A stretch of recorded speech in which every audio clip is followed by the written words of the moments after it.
અરવલ્લીમાં ST બસમાં ઘેટા બકરાની જેમ ભરાયા મુસાફરો, ભિલોડા ડેપોમાં બસમાં બેસાડાયા ક્ષમતા કરતા વધુ લોકો। વિજયનગર બોપલ રૂટની બસના દ્રશ્યો સામે આવ્યા। ભિલોડા ડેપોની વિજયનગર બોપલ બસ છે, જે છેલ્લા 6 મહિનાથી કેપેસિટી કરતાં વધારે પેસેન્જરો મુસાફરી કરી રહ્યા છે। વિજયનગરથી જ્યારે બસ ઉપડે તો એમાં ફૂલ બુકિંગ હોય છે અને મિનિમમ 25 થી 30 પેસેન્જર ઊભા રહેલા આવે છે અને ભિલોડાથી 25 થી 30 પેસેન્જર ઊભા રહેલા જઈ રહ્યા છે।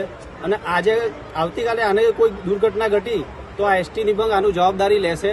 તો તંત્રએ સત્વરે આના ઉપર ધ્યાન આપી અને ભિલોડાથી સરખેજની એક નવી બસ ચાલુ કરવા નિગમની વિનંતી। છેલ્લા 5 વર્ષથી હું ભિલોડાથી ગાંધીનગર અપડાઉન કરું છું। આ બસમાં 56+1નું પાસિંગ છે, છતાં 85 પેસેન્જરો રોજ હોય છે। તો કાલે ઉઠીને કોઈ ઘટના બની તો એની જવાબદારી કોણ લેશે? પ્રશાસન?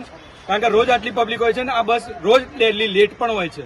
તો જેથી કરીને અમારી એવી માંગણી છે કે બસવાળા બીજી બસ મૂકે તો જેથી લાંબા મુસાફરોને કોઈ પરેશાની ના થાય। અમારી તમામ માહિતીથી અપડેટ રહેવા માટે જોડાયેલા રહો S9 ન્યૂઝ સાથે।